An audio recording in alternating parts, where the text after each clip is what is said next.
Well, welcome.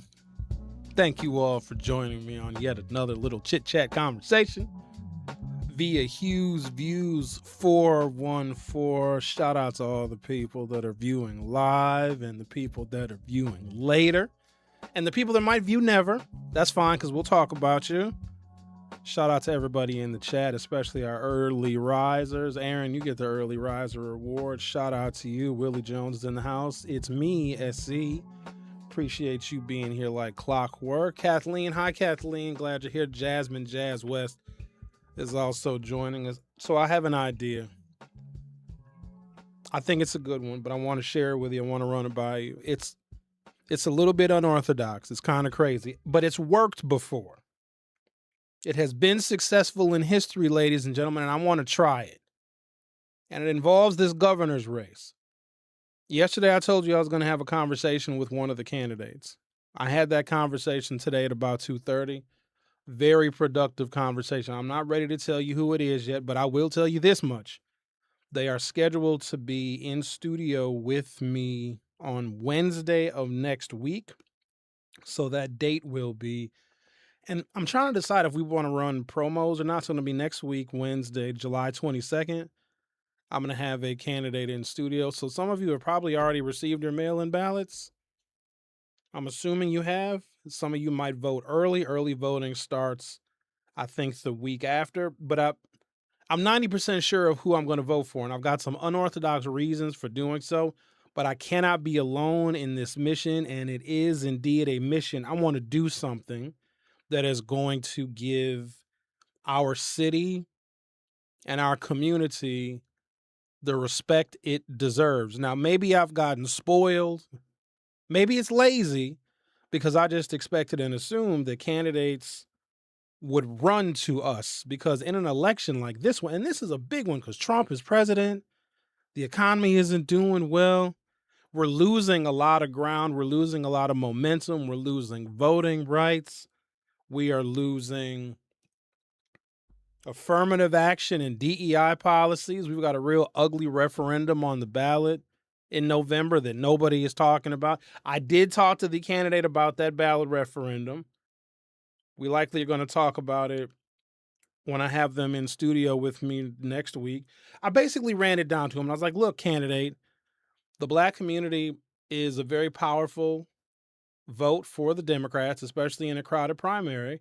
We can make a difference. And I basically ran down that we are living in an environment where Democrats think it's okay and think it's safe, in which they can ignore the Black vote. And I think they do that to their peril. And so I'm running it down to this candidate, and they seem to get it. And I was like, okay, I want to do something. Now, I didn't share it with the candidate yet. And I don't know if I'm ready to tell you who the candidate's name is just yet. I actually have their yard sign right here in one of my scenes here. I might broadcast it. I don't know yet, but I need you guys. I need you to help me. I need your help. No one is coming to us. I don't think that anybody wants to represent us. There are candidates that believe that they can win without us. Francesca believes she can win without the Black community. I want to remind you that the only constituency that she names are queer folk. This is the only group of identified people that she said she is going to be uncompromising for. And I say shout out to the queer folk because y'all got a candidate in Francesca Hong. Okay? I'm not taking nothing away from her, but I know that we are not mentioned, and what Donald Trump has done to us is not mentioned. Okay, cool, Franny. You're making it cool. You're not for us, and I'm not trying to make you for us, because if I try and make you for us, you're going to do a bad job of being for us. I got an idea now, but y'all going to have to trust me now. You know how John F. Kennedy won in 1960? He was an underdog to Richard Nixon. There was one constituency in America that put John F. Kennedy over the top. In fact, it was because of the 1960 election. I could argue and make a credible case that the civil rights legislation that was signed into law in that decade of the 1960s was because Kennedy was elected in 1960 instead of Republican Richard Nixon. That was one of the closest elections in the history of America.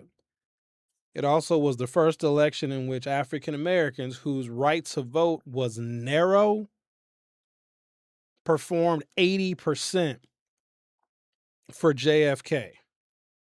And he won.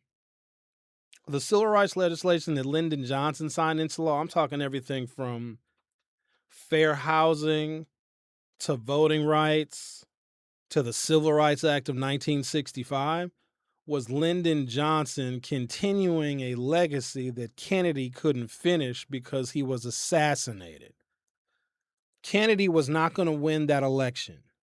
He won by the equivalent of one vote in every precinct in America. That's the narrowest margin we had seen prior to that, and probably the narrowest margin we have seen since in an American contest, except for the election of the year 2000, where Al Gore narrowly lost, we believe, even though he didn't lose, to George W. Bush. George W. Bush immediately, I think he's involved with September 11th, puts us in 2 wars that we stay in for the next 2 decades. That's neither here nor there. If none of the candidates, especially the top candidates, and I would say the top candidates right now are between Sarah Rodriguez, who is the current lieutenant governor, and for all intents and purposes, I believe her campaign is over because her campaign manager was just named as doing fraud on Sarah Rodriguez's campaign, which makes no sense because the campaign manager is not supposed to have direct interaction with the campaign finance. You hire a treasurer for that. You hire a CPA for that. You hire an accountant for that. So I just don't trust what's going on in the Rodriguez campaign. And also, Sarah Rodriguez has made no effort to talk to Black people. And so I don't hold it against her. But what if, you got to follow me now. I need y'all to be with me. Otherwise, I'm going to be out here looking stupid. I'm going to be out here on an island now. And I don't like being out on an island because I can't swim. What if we, the concerned African Americans that know that we are living in an anti-affirmative action, anti-DEI political and social climate, what if we picked an underdog and we voted for them and then they won and they would be beholden to us? What if we took a candidate that as of right now, as of this moment, is not going to win, but they win because of the Black vote? What if, hear me out now, because I'm going to need y'all to be with me. It's either 100% or it's 0%. Our vote can make the difference in a candidate. If we channel our vote to a candidate that as of right now is not winning, okay, they're not winning, but if we vote for them, they will. And they will not be able to run from nor hide from the fact that they got elected, or at least they made it through the Democratic primary, which is the tough part. Beating Tom Tiffany is another strategy, which quite honestly will be easier, I believe, than getting an underdog through the Democratic primary. You got to hear me out now. I need everybody to understand me on this, because if this don't work, then it ain't going to work. Maybe it works, though. Instead of waiting for these candidates to come to us and cater to us, let us pick one, get that one through the Democratic primary, and then on August 12th, the day after our candidate that we select that wasn't going to win, we need an underdog here now. And it ain't Mandela, because Mandela is a lost cause. And if we pick a candidate and say, look, homie or homegirl, you got through this primary because of our vote. Here's what we need from you. You will honor and you will recognize in your administration affirmative action and DEI. You will make sure that supplier diversity stays intact. And you will find creative ways in your first 2 budgets to make sure that qualified minorities can get funding for college to push back against what the Supreme Court took away. We can make those kinds of demands if we do something like what the Black vote did in 1960 to get John F. Kennedy elected. And John F. Kennedy knew that he was beholden to the Black vote because he would not have gotten elected without it. John F. Kennedy didn't have to touch anything related to civil rights, but he knew that his narrow margin came down to 80% of African Americans voting for him. This was the first time in history that Black folks showed up in that kind of number for one particular party and one particular candidate. Prior to that, yes, Black people were voting for Democrats, but remember, we mostly could not vote in the deep Bible Belt South. And prior to 1960, the black vote was smaller and it still was trending Republican. We hadn't fully broken away from the Republican Party in the 1940s and the 1950s. There were some votes for FDR, some Democratic votes, but that was in the 30s and the 40s, where most black people in this country did not have what we call enfranchisement. We couldn't vote. They were blocking us from registering in most of the Deep South.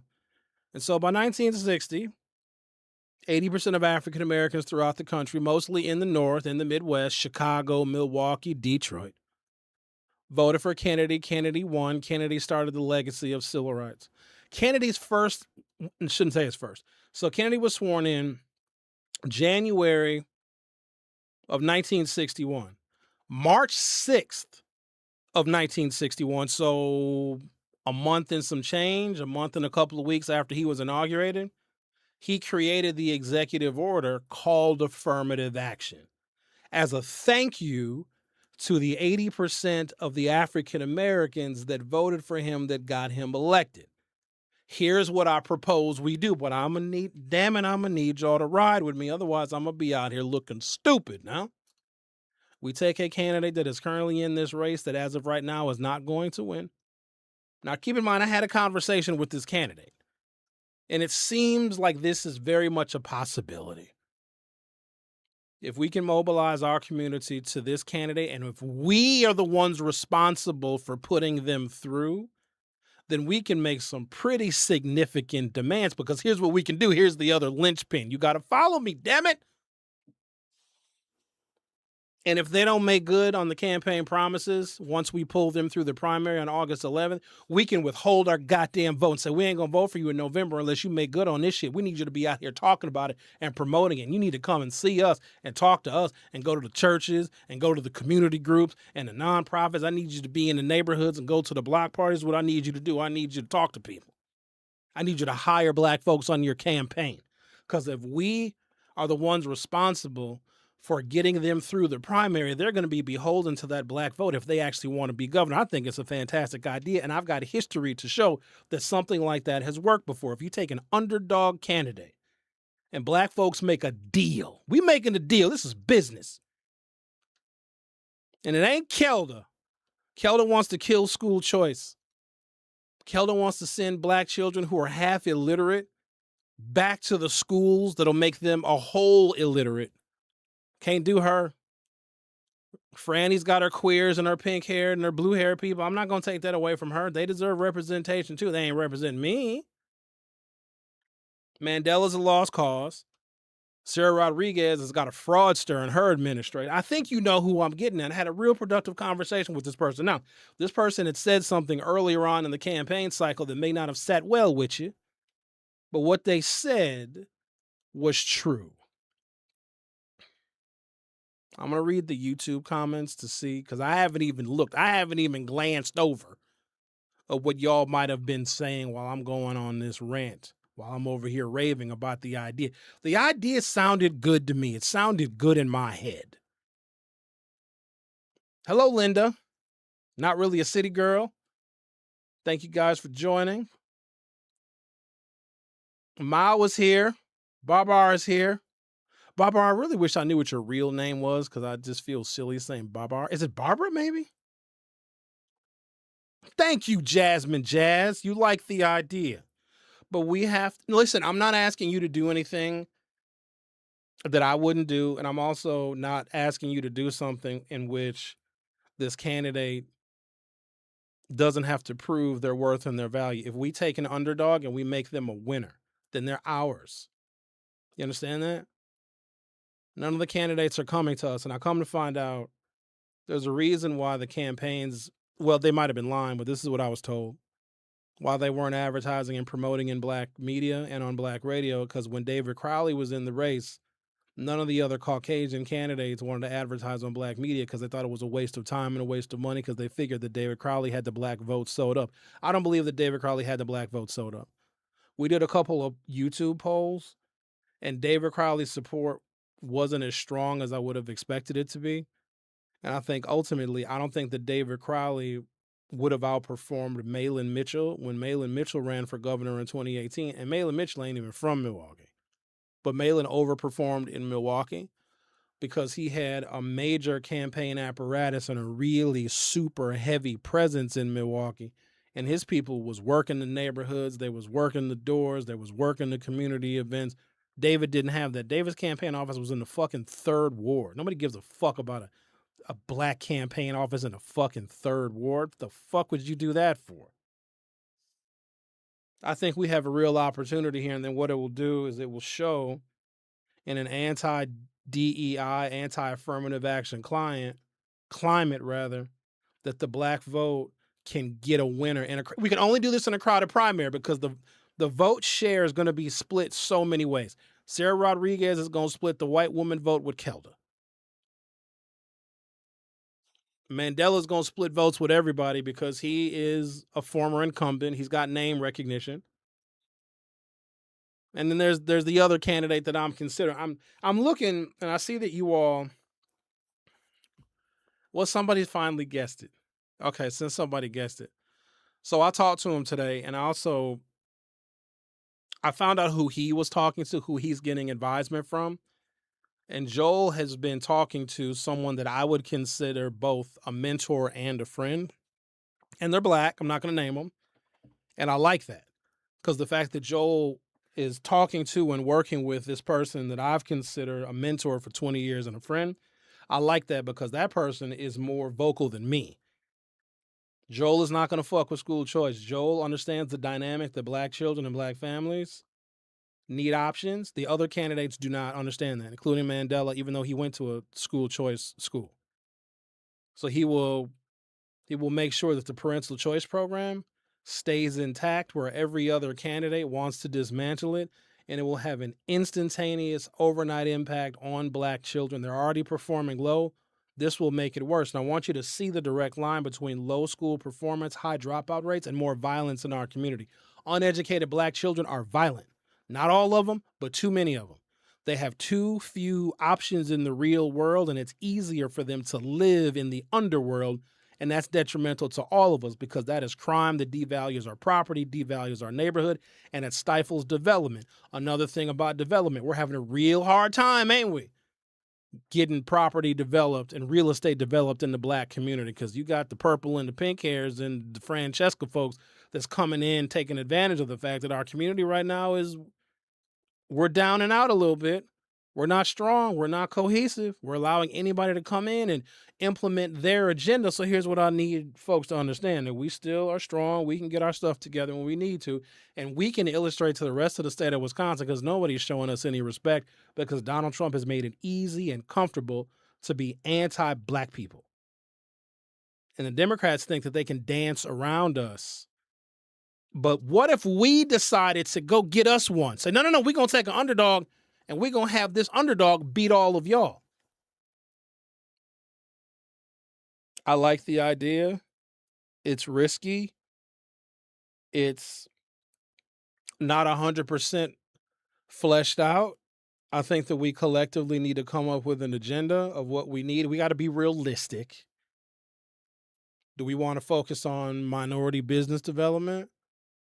Do we want to focus on job training and job placement for our community? Do we want more state dollars to come to organizations and agencies that have anti-violence programs in the city? Do we want a piece of that goddamn surplus that the state is just sitting on? I think that if we get us an underdog and we make them a winner, then I think we as a community and as a city can claim a piece of that surplus because goddamn it, we earned it now. This can work. But I'm going to need Mandela to drop out.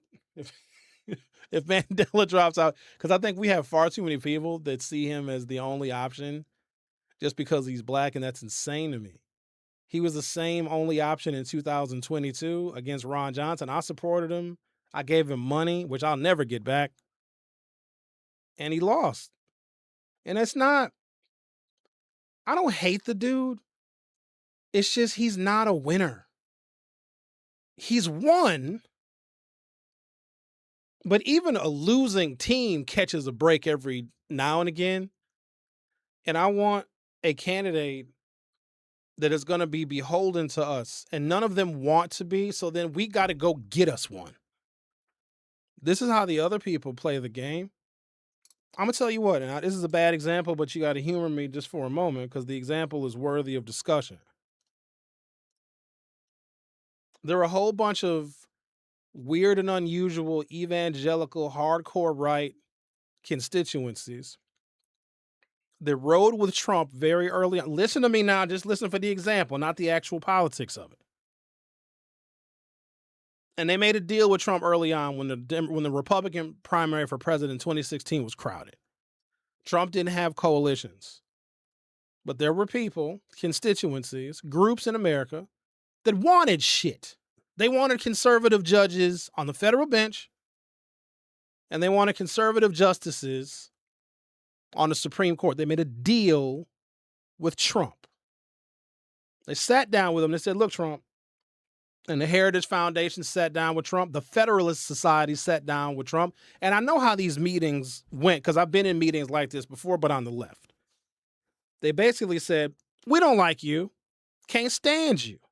You're a pervert. You're a womanizer. This is before we knew about the Epstein stuff.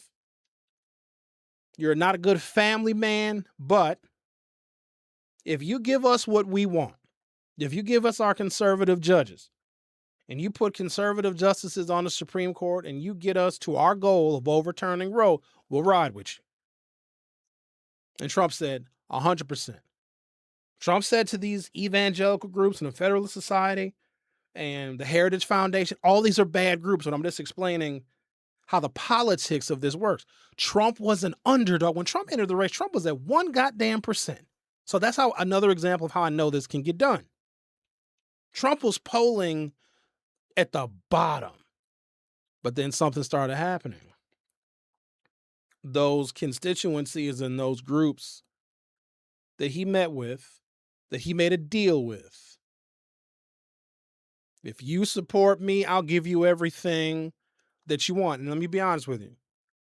Donald Trump is not a trustworthy person, but here's something you can trust about him: his ambition. You can trust his greed. And you can trust that Donald Trump will be loyal to a deal that he made with the Federalist Foundation, the Federalist Society, the Heritage Foundation, and other evangelical groups, because Trump wanted power. And they said, we're going to ride with you. We're going to get you through this primary. And they did. And he, when he got in office, gave them everything that they wanted and then some. You know who else was involved in that deal? Mitch McConnell. Mitch McConnell made a deal early with Trump. He said, Trump, I'm going to ride with you, but when you get in, all of the legislation that I want coming out of this Senate, you're going to sign. Trump was like, cool, get me in, Mitch. Ride with me, Mitch.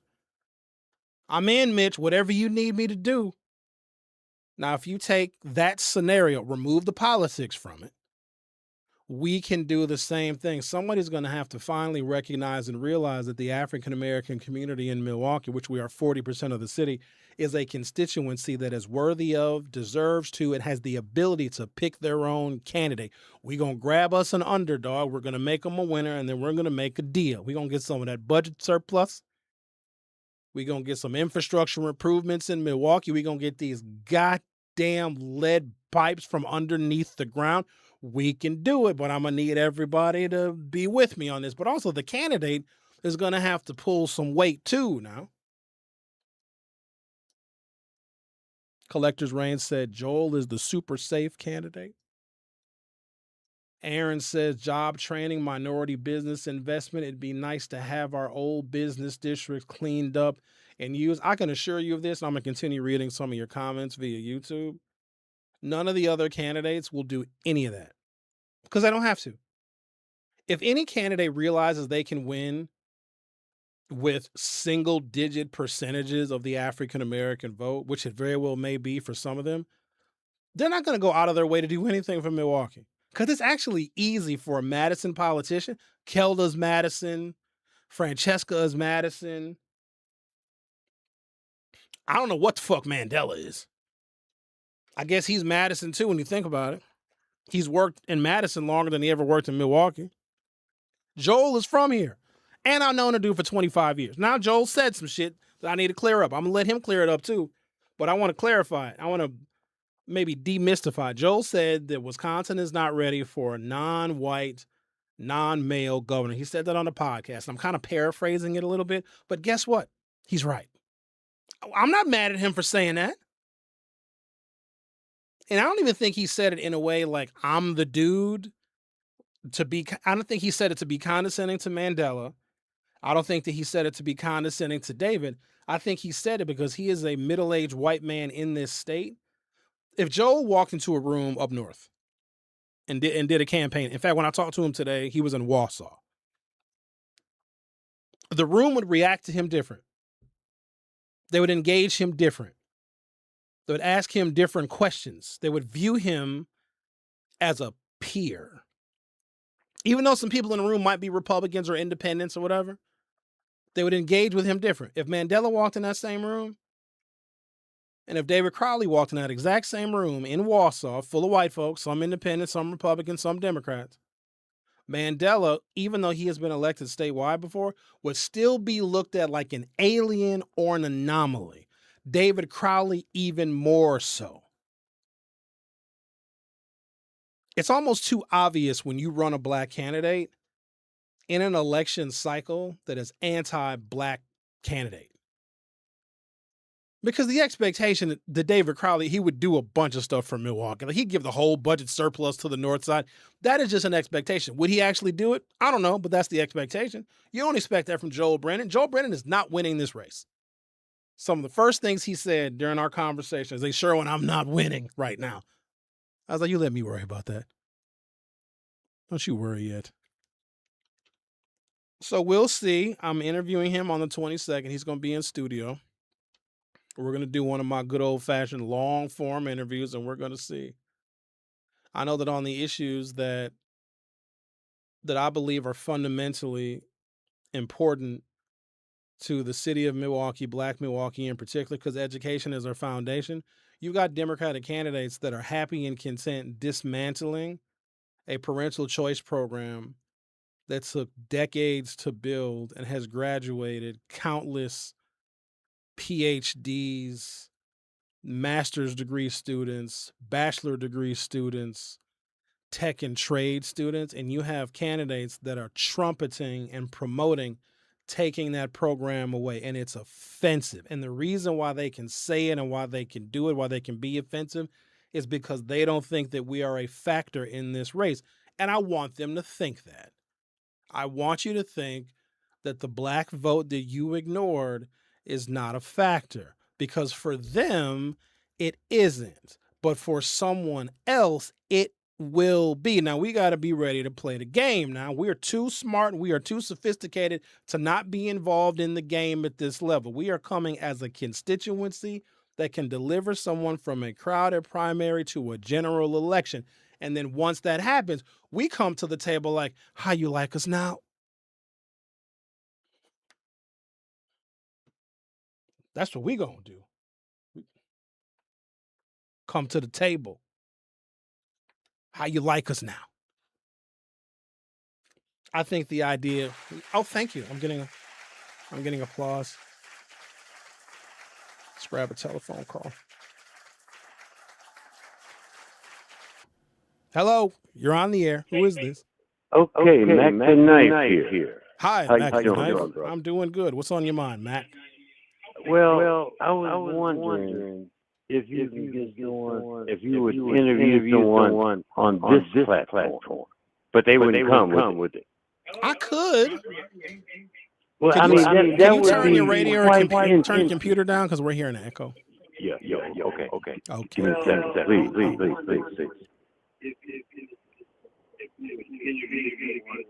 I'm taking it down now. All right, thank you. All right. Thanks. Okay. Hey, brother, let me tell you this. You're number one, first of all, Oh, in thank black you. radio in the state of Wisconsin. I'm not overlooking home law.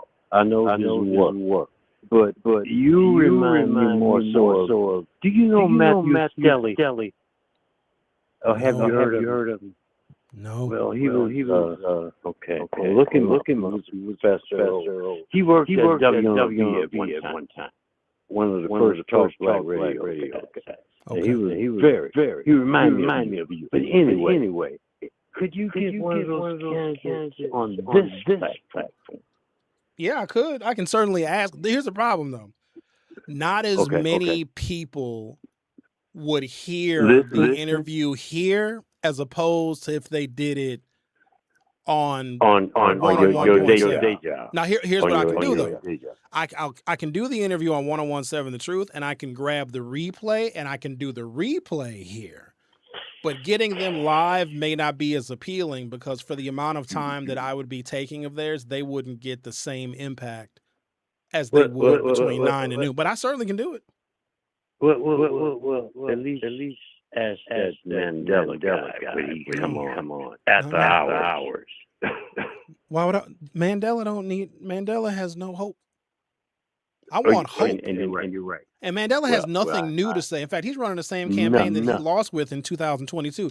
And I don't want to waste my time or your time. Mandela has nothing new to say. If Mandela came out blazing with a whole new campaign, a whole new set of ideas, and he wants to revolutionize state government, and he's going to do this with a surplus, and he's going to improve Milwaukee, I'd be the first one to talk to him. But he's not doing any of that. He's running a failed strategy, and I've seen it a mile away. Only thing he ain't doing this time, he ain't making no peanut butter sandwiches. Well, and you're right, because I saw him after he lost the election for governorship, and he was pick and say he was a white girl that turned me off, and I gave you my vote. Hey, wait now. Hey, Mac, wait a minute now. Where you see Mandela at with the white girl? Where was that at? Pick and say Midtown. This was after the election.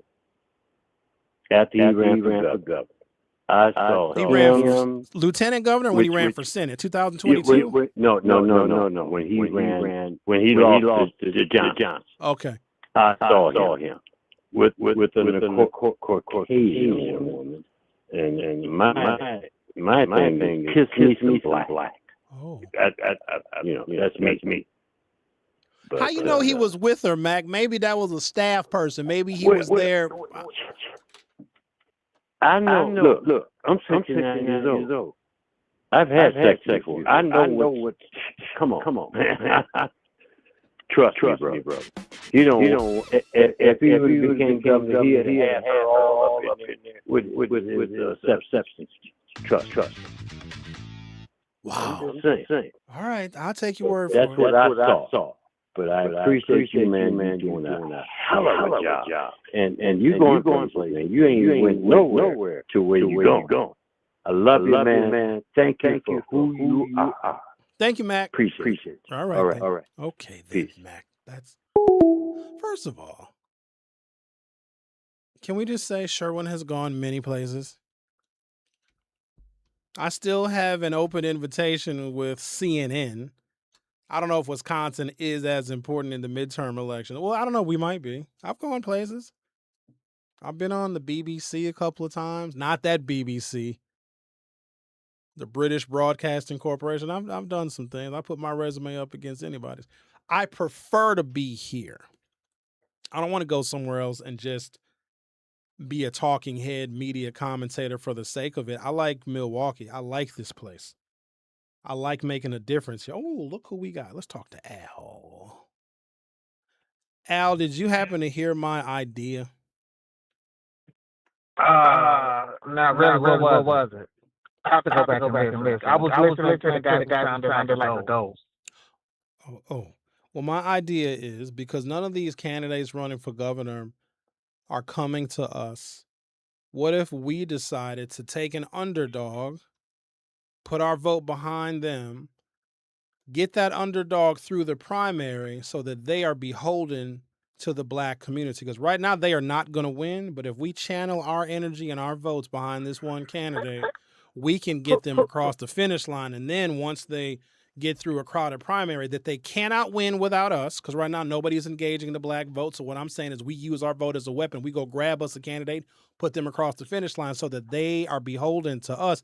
And then once they get through the primary, we can say, hey, here's what we want. Here's what we're expecting you to do. Here's how we want to use some of that surplus. And if you want us to continue to vote for you so you win governor in November, then you got to make good on these promises. What you think about that, Al?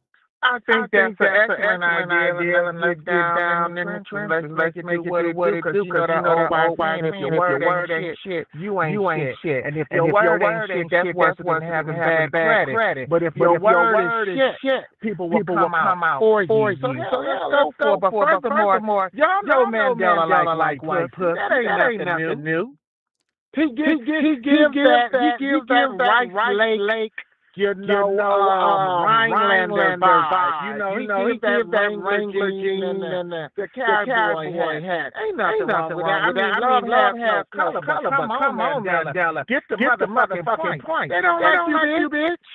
Somewhere down the line, you gotta remove yourself gracefully. If they ain't fucking with you, they ain't fucking with you. How much rejection do you need to know that they not fucking with you? I mean, goddamn, you don't gotta be a rocket science. They are not fucking with you. Go motherfucking ass down. Get you a motherfucking proud with some wings, and go get your ass on the back of that motherfucking broom with that motherfucking wet, and take motherfucking flight. How about that? Or go back to Francesca. I mean, wasn't they fucking fire? But then again, you don't Francesca like she real big with the bare vein. I don't think Mandela is swinging that. He's probably one of those. He's probably one of them 4 or 5 inchers. Francesca Holmes, she probably like a 10. 11 with that angry vein. That kind when the eyes bulge out your head when you pull the skin off the catfish. Now I think Mandela about his lead. He needs to sit his ass down. And then you come with the same bullshit. You ain't reading this shit. You ain't step your pussy up. You didn't even come hard. You barely came. And you claim the same bullshit. Well, fuck. Lay on the ground and let them fuck your ass and down your mouth what you get. Well, somewhere down the line, you gotta deal with reality. Deal with reality. You will shut the fuck up. You'll get out the way, or don't. Your ass is riding on the toe dig your ass work up and have the motherfucking jingle bell from your motherfucking ass. It's not cold. There's some motherfucking hemorrhoids. That's when you let me big fuck you down. But see, he don't get it. He don't get it. He's trying too hard. If you ain't getting the first, you ain't getting the second, motherfucker. You ain't getting on the third, goddamn. So sit your ass have a course life. And then let a rice lake you some new pussy. You might even get you a G-Wagon, and a nice sandals to wear with your toes out, and some nice Docker slacks. With a nice down sleeve. All right, y'all have yourself a good evening. Okay, bye. Oh, okay. You guys said you're hearing the echo. Let me see if I can fix it. I may be able to fix it.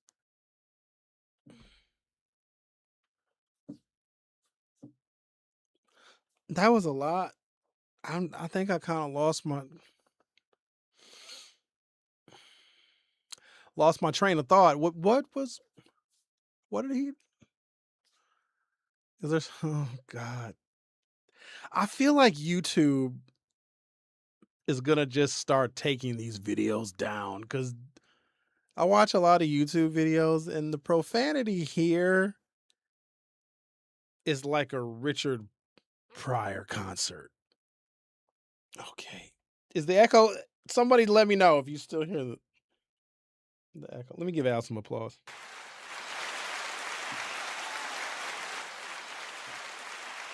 All right, there's that. So my idea is we can illustrate the power of our vote to take an underdog in the race for governor, someone that's not polling at the top. Channel our vote for them, get them through the primary, in which they otherwise would not have gotten through the primary without our vote. And we can make some demands of that candidate. Let's grab another phone call. Hello. Hey, Sherwin. Yes. Yeah, just Mac once again. I wouldn't, when I was saying that you're going places, I wouldn't mean you leave Milwaukee. Hell, we need you, man. Oh, all right. What I was saying that what you're doing is excellent. And we Thank you. need you, and thank you for being who you are. All right, Mac. That's all I Appreciate want you. to say. All right. Okay, Mac. Mac had to call back, clarify. Hello, who is this now? Hello? Hello. What's up, Cheryl? Hi. Who is this? This is Brian. Hi, Brian. How are you doing this evening? Did you hear my idea, Brian? That is a brilliant idea. Brilliant idea. We can promote him as the next Kennedy, the second coming of a Kennedy. Well, I don't know if we can go that Underdog. far, but I was just using that as an example, and I think that he is someone that can beat Tom Tiffany. He's reasonable. He's sensible. He's not a damn Democratic communist. He's not promoting queer folks over black folks. I think he is a reasonable person. He's got a lot of experience. He's worked for Governor Evers. He headed the Department of Administration. He's a known commodity. He worked for Tom Barrett many, many years ago. He's a safe choice, and he's not racist. I've known the guy for 25 years. And he's pragmatic. That's my word. He's pragmatic. Yeah, I think that's a brilliant idea. How long did it take you to come up with that idea to do that? Not long. Just kind of came to me. Right after Sarah Tank. After she tanked her campaign. Yeah, I knew we had to do something. And this just seems like an idea. If nobody is coming to us, then we'll go to them, and then we will take an underdog and put them through, and then they have to be beholden. Because then we also can say, look, if you want to actually win, because getting them through the primary is one thing, getting them across the finish line in November is another. And we will require that they continue to make good on their promises and discuss issues important to our community while they are campaigning. And if they don't, then they're going to lose us. Exactly. Yeah. I think Brennan can beat Tiffany. None of them other people can beat Tiffany, but Brennan can beat him. So yeah. Okay. Tiffany is beatable. Very beatable. Correct. With the right candidate, I agree. Okay. Thank you, Cheryl. Right, thank you, Brian. Take care, brother. Right, maybe it is my phone system. Oh, I know why the phone is messed up. I think I might have fixed that. Hang on. Well, seems like the idea is, now we're going to discuss this more. So you all you're my first people I told. I will also bring this idea up, but I don't want to mention his name, though, tomorrow. I kind of want to keep it a bit of a mystery. Because this is still very much a work in progress, and certain things have got to fall in line. But if we can take a candidate because then the whole country is going to be like, holy shit, Black Milwaukee just got a candidate through the primary that wasn't leading in the polls. That will show that the strength of our vote can pull somebody across the finish line, and that garners respect. You have to respect that. Tom Tiffany will have to respect that. If the ignored black community chose a candidate, that candidate advanced, and ultimately if that candidate wins, now that also is going to get the attention of presidential hopefuls too. They're going to start by engaging Black Milwaukee. And here's the whole point. It's not for the notoriety of it. It's so that our issues don't get ignored. Because if these other candidates think that they can ignore us and win, we got to stamp that out. We got to nip that in the bud, as they say, because then every other campaign thereafter will run and not engage the black community. If Francesca gets through, if Kelda gets through, if Sarah Rodriguez gets through, they can say we got through by not engaging the black community, and then Democrats henceforth will not engage our community, and we will suffer even more. But this is a very disciplined political decision. It has worked in 1960, and I would even argue it worked with Donald Trump in 2016, because there are people that rode with Trump. In fact, Mitch McConnell made that deal with Trump, and part of the deal was don't let Obama get a third Supreme Court pick. And Mitch McConnell was like, I'll hold this pick even though it's illegal and unconstitutional. But if you get elected, Trump, then you're going to give me, Mitch McConnell, every single pick that I want. You're going to advance every federal judge that I want to see on the bench. And Trump was like, cool. And guess what? It worked. And deals were made. Other Republicans dropped out. Trump started rising in the polls, et cetera, et cetera. And look what happened. That political strategy works. Now, I have to be concerned about, because this takes some political IQ. Those of you that listen here, you're smart people. You guys got high political IQ. Some other people, it's going to take a lot of convincing because they still think that Mandela can win. And Mandela's just not worth the risk because he's not coming with something that's new and inventive. He's just running on who he is, and we've known who he is, and who he is who he was, and who he was couldn't win the last statewide contest. Now, I'm going to say something else that might be unpopular, but I do know the demographics of people that listen to me right now. It's mostly men. I don't believe that Wisconsin's going to elect a woman. The Republicans have tried Rebecca Clayfish, and Republicans are open to electing women governors. I don't even know if Democrats are as open to it. Republicans, I think, have had more. Let me see. They've had just as many women run for president as the Democrats have. In fact, well, the Democrats had their first woman on a ticket in 1984. The Republicans didn't get a woman on a ticket until 2008. I just don't know. Because you got to keep in mind, in an anti-affirmative action, anti-DEI climate, which is what we are in, it's not just black people are getting the shaft. Women are too.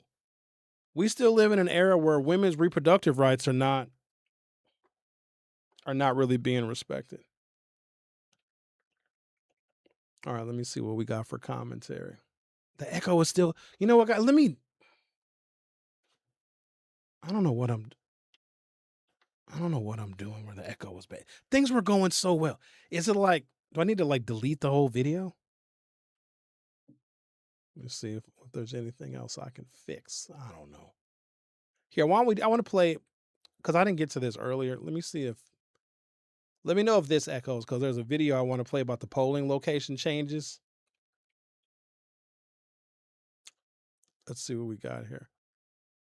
All right. And let's try. If this echoes, let me know.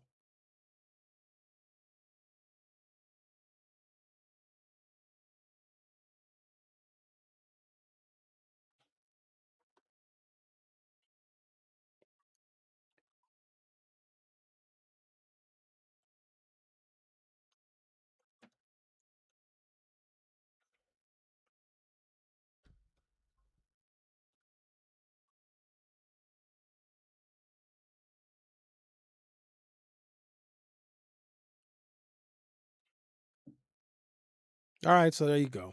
The polling location changes for y'all. All right. Tell you what, we don't need to belabor the point. Made the point.